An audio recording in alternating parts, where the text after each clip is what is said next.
Hey guys, my name is Haley and today I'm going to be filming a somewhat random thing but has come to light when I started talking about my favorite fictional characters of all time as I've been rewatching old shows of mine. So yeah, I'm just going to film my favorite fictional characters of all time.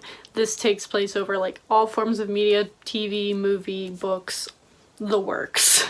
Somehow this is a lot easier for me to like figure out in my head than like my favorite books of all time. I'm actually pretty good at favorite shows and like favorite movies. Favorite books though, too hard. I read too many books. My favorite fictional characters out of all of those categories, just thrown into a list, I can do that. So I have, I think, 15. And I think I'm going to start from the bottom and go up because why not? And number 15 is the only Marvel character on this list, even though there are several of them that I really do love. And that is Tony Stark. He is my favorite out of the Avengers. He's the reason I even got into the Marvel movies. I had never seen the original, like, first couple Avengers movies, like Captain America and Thor and the couple that came out before the Avengers movie. I saw the very first Avengers movie shortly after it came out and fell in love with it because I loved Tony so much. And so I went back and watched all of his movies. I watched the couple of the others movies that were out at the time and have been keeping up ever since. So the reason I do love Marvel is because of Robert Downey Jr.'s portrayal of Tony Stark.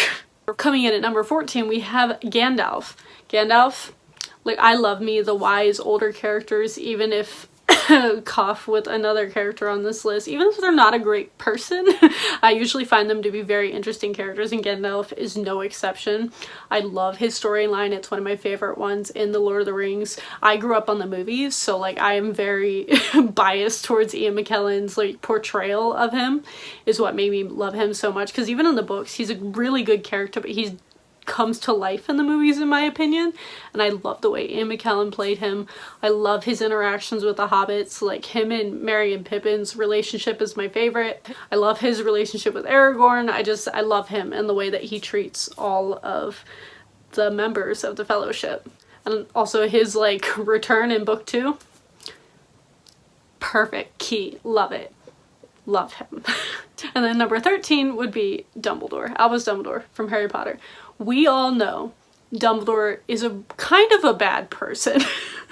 Like, he did not do everything correctly. He made a lot of mistakes. He's the reason that a lot of things happen badly in the Harry Potter series. But I find him to be such a complex character, and I love the way he was written. I love the relationship he has with Harry, even though he should have given him so much more information than he did.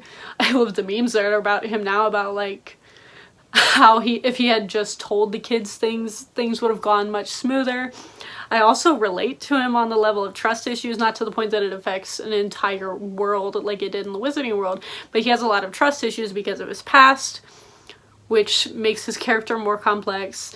I even love learning more about him in the later books about his relationship with Grindelwald and his guilt over what happened with his family, and I just find him to be such a complex character that I have so much empathy towards him, even though he's not the best person. And then coming in at number 12, we have Aragorn. This is mildly because of Viggo Mortensen. I also really love him as a person, but he brought Aragorn's character to life so much. Aragorn is my favorite character in The Lord of the Rings. He always has been. I love that like older like uncle aged man who's like kind of a shut-in and doesn't like to talk to people and just wants to be left alone, but is actually a softie, and that just explains Aragorn completely. I love his storyline. His storyline is the most interesting in Lord of the Rings. I love everything that has to do with it. That's why Return of the King is my favorite of the movies and the books. Any sort of like reluctant king scenario I probably love because of him. He was the first interpretation of that I saw as a young child. And then coming in at number 11, I have Sherlock, specifically the BBC version of Sherlock with Benedict Cumberbatch. Benedict brings this character to life so well. I love the modern adaptation of him. Like, I would say that I enjoy him in like the original tales, but the modern adaptation made me love him so much more. I love that he's like a high-functioning sociopath. He's obviously really bad at social cues, which Watson obviously brings him like gives him more of a way to relate to other people, and that's a big part of John's part in the BBC series especially, is that he humanizes Sherlock, and I love that whole storyline. Like, I honestly could put John on this list too. He's probably not too low below the top 15 mark, but I love the portrayal of him in that series. It's the reason that's one of my favorite TV shows of all time, and the complexity of his character, not only how smart he is, because I also really like the fact that he's kind of a jerk because he's so smart, but also goes out of his way to kind of prove that he's human through what John tells him. He's just so interesting, so endearing, even though he's sometimes a terrible person. And that seems to be a running theme in this list, as we will probably see more of as we continue. Number 10 is getting into one of my favorite character, I don't want to say stereotype, I don't think that's the right word, just types, and that is the Mad Hatter from Alice in Wonderland. The one that comes immediately to mind is Johnny Depp's Mad Hatter in the Tim Burton films of Alice in Wonderland, but I love any interpretation of the Mad Hatter and any form of adaptation of Alice in Wonderland, to be completely honest. The one I grew up on was like this 2000 made-for-TV movie. It was either from like 1999 or 2000. I'll throw the picture up here. That's what I grew up watching of Alice in Wonderland. That's the reason I love this story. I didn't even read the book until many, many years later. I grew up absolutely loving this story. And I love the Mad Hatter in that one. He's not my favorite, but I do love him as a character. And I love how a lot of adaptations portray his and Alice's like relationship, whether it be a friendship or some portrayed as a romance, which can get iffy because Alice is normally really young. I just really love basically that he's like this broken character who just wants to be a good person but doesn't understand how to, is how he's most often portrayed, as a little bit like just not in reality. Obviously Alice in Wonderland doesn't take place in reality, but he's someone who's prone to violence a lot of the time but wants to be a good person. Number 9 is somewhat of a random one, but it was the one that came to mind when I was trying to think of musical characters that I just adore. And this is probably partially biased because I grew up watching this show and it's my favorite musical of all time, and that is Roger from Rent.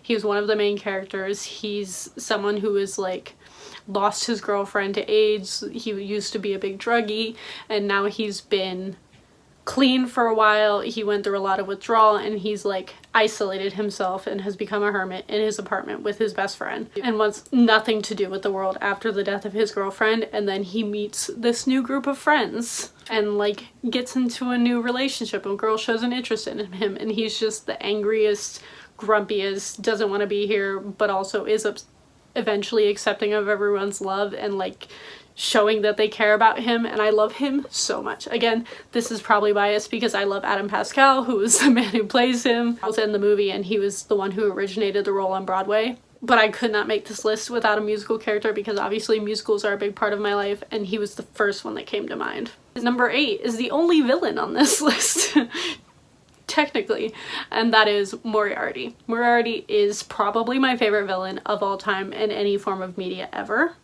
He's my favorite type of like just crazy enough, but the right amount of crazy where he could pass as a normal person and then you realize that he's actually a psychopath. It's my favorite type of villain. Like think Joker, think like those type of villains. That's the type of villain that I love. Moriarty is the best portrayal of that I've ever seen. I also specifically talking about the BBC Sherlock version of him. I adore the way Andrew Scott plays him in the show. If you've ever seen that man in an interview when he's like doing any other show, he seems like a normal person, but if you ever ask him about Moriarty, you can see the look in his eyes of that psychopath coming back into his acting sphere, and it's the most terrifying thing I've ever seen, which is why he's my favorite villain of all time. And which is why he's on this list. Like, this list might not have very many villains on it, but he deserves to be here. He's one of the most interesting characters I've ever seen. Next up, at number 7, we have Carlisle Cullen. Carlisle is the perfect example of my stereotype of a favorite character in like any form of media. And that is like an either father figure or like uncle figure, like mentor type character. If that character exists in a series, they're probably my favorite character. Carlisle in particular though is just by far the most interesting character in Twilight, like hands down. Him and Alice, most interesting characters in the whole series. I could read a whole series just on him and everything that happened to him in the 300 years he has existed. I love his backstory. I love that he was a man of faith before he became a vampire, and like his faith is what fueled him learning to live the way that he does, and the way that he has control over his thirst, and the way that he leads his family, and the way of life that they lead because of it. I love the way he takes Bella in the series. I love the relationship he has with each of his kids and his wife. I love everything about him. Like literally anytime Carlisle comes on page, I'm just like screaming in happiness. There were several new scenes in Midnight Sun that just made me just die, because I got to see more of his character, which I never thought I would, because obviously the Twilight series has been over for years. I have like, when me and Kate are annotating these, we've annotated the first 2 so far, and every time Carlisle's on a page, it's just me like an orange marker just highlighting every single thing that he says. He's just this kind-hearted father figure, mentor figure character that I adore. Coming in at number 6, 5 and 6, they're both Harry Potter characters. And if asked like my favorite literary character, I usually do say one of these, and then obviously in second place would be the other. So at number 6, I have Remus Lupin. Remus Lupin did nothing wrong. Is the basis for my love for him. He had like kind of mean friends. He tried to like fit in. He obviously had a lot of issues he had to deal with back in school. He still deals with the same discrimination issues now, even as an adult, because he's a werewolf. He's just such a good person, but has to deal with this awful discrimination against him, and it makes him so incredibly endearing. More so than like most of the characters I've ever read in any book, which I obviously read a lot. His relationship with Harry, especially in the books, like I feel like we see it a lot in the 3rd movie in particular, but especially in the books, even in the later books, is my favorite thing on this planet. Like I love his and the other characters' relationships with Harry and the way they interact with him. He's just this tortured, broken, upset, beaten down person who's still just trying so hard to be a good person, and that is my weakness with fictional characters. And then if you haven't guessed it, number 5 is Sirius Black. Number 1, Gary Oldman is probably one of my favorite actors of all time, but he became one of my favorite actors after I had first seen him in Harry Potter as Sirius. What happens to him in book 5 is, many times as I've read the series, probably like upwards of 15 times, I will never not cry when that happens. I've never been able to successfully stoically just read that off the page. He is also very much a tortured soul, probably, I would argue, even more so than Remus. He has a lot more anger than Remus does, but he cares so much about Harry. He cares so much about his friends. He cares so much, like the people he cares for them so hard, to the like detriment of his own mental and physical well-being, which is obviously his huge character flaw. You know, he was the first of the like tortured uncle, godfather, father characters that I probably ever fell in love with, and I have adored him ever since, and he has never left that top favorite literary character spot, despite all the things that I've read in my lifetime, which at this point is hundreds of books. I just think he's a very well portrayed character. Even though he obviously and very clearly has so many flaws, he's an incredibly well portrayed character.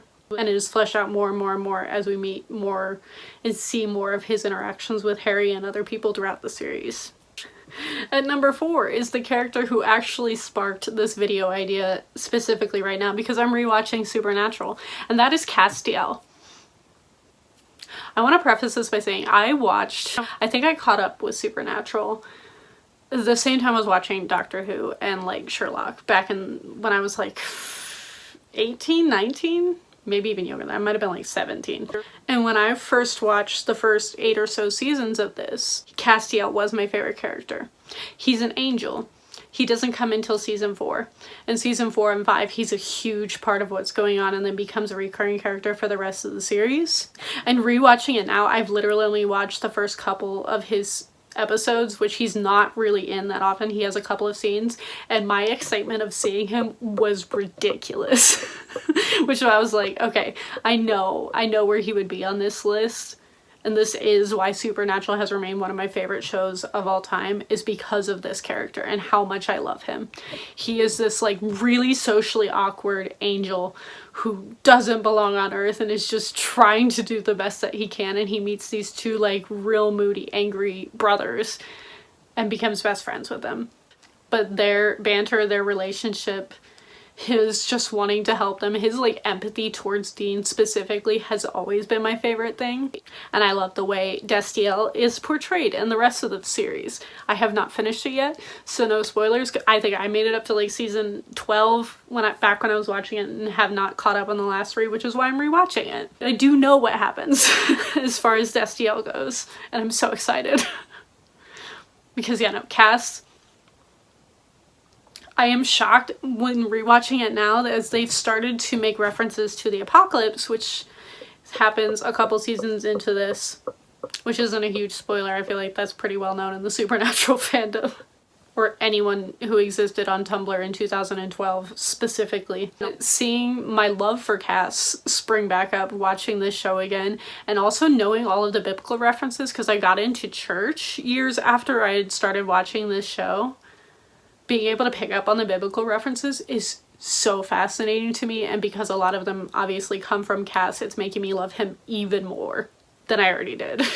I feel like he's the one that surprises the most people when I bring him up, because I don't bring him up that often, probably because I haven't seen Supernatural in so long, but when I think about it, he has always, in my brain, been one of my favorite characters. I have a little Funko Pop of him that I found and put on my shelf, because I knew that I had it, and I just didn't display him for a while.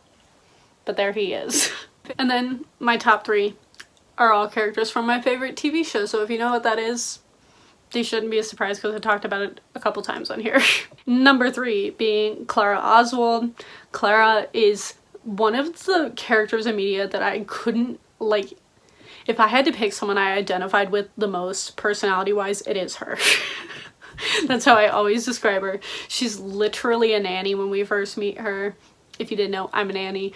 She's this really spunky, like, feisty little short girl who meets the doctor and like gives him a run for his money.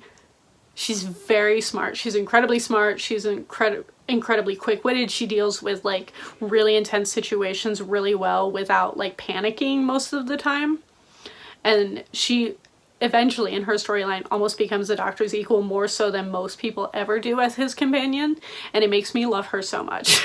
Like, she is what I aspire to be as a person, while I do relate to her on like so many levels already.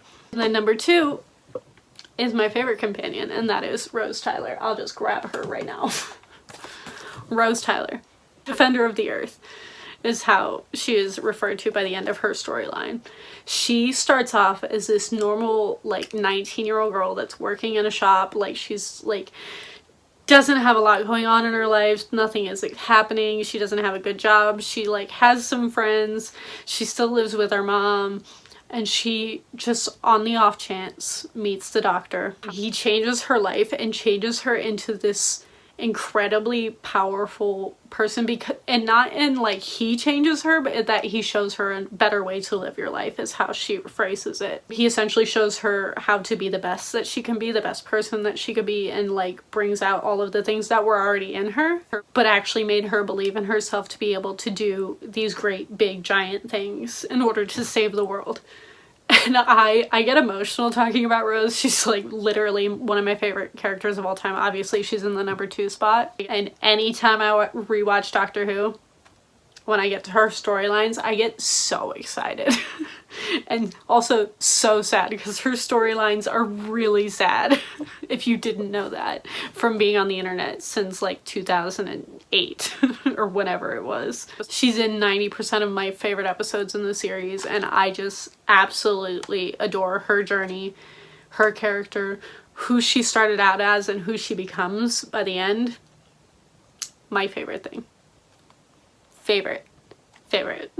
I realize like Clara and Rose are like the only female characters on this list, and that's probably because I do really like my like male mentor characters. I don't know why that is, but they are the strongest female characters I have ever seen in any form of media in my life, by far. And then number 1, I want to know if you can guess it based on me saying it's my favorite TV show of all time, since most people probably would have guessed Rose if you've heard me talk about Doctor Who. But my favorite fictional character of all time is the Doctor. He's a Time Lord. When we meet him, he's like 900 years old. I will preface this by saying I've never seen the original like 80s, 70s, 80s version of Doctor Who. So my first Doctor was the 9th Doctor in 2005. I got into it later, probably like 2010, 2011, about 5 seasons in. And it has been my favorite show ever since. That has never changed. I love how complex his character is. I love how angry he is. I love all the emotions that he goes through throughout the series. Each time he regenerates, he essentially sort of becomes a different person, but there's always a callback to he is always the same person no matter how often his face changes. Or obviously now he is a female.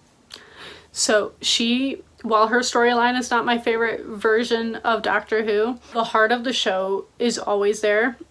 Except maybe in the current stuff, which I'm just waiting to end at this point because, in my opinion, they're currently ruining it. But that does not diminish my love for the Doctor as a character.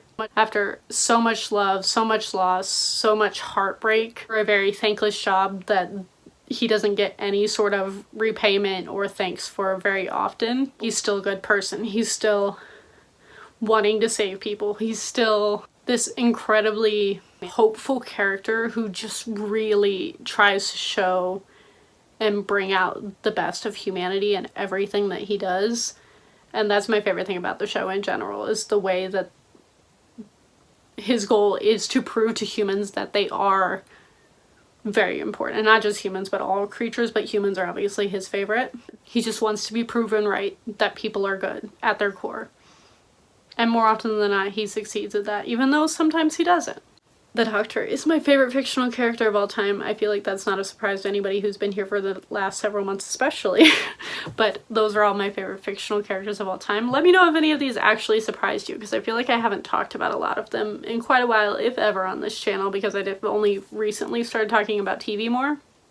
But let me know who your favorite fictional characters are down below. Maybe give me like a top 5 from any form of media. It doesn't matter to me what it's from. And I would love to read those and talk with you in the comments. Thank you all for watching, and I will see all of you guys next time.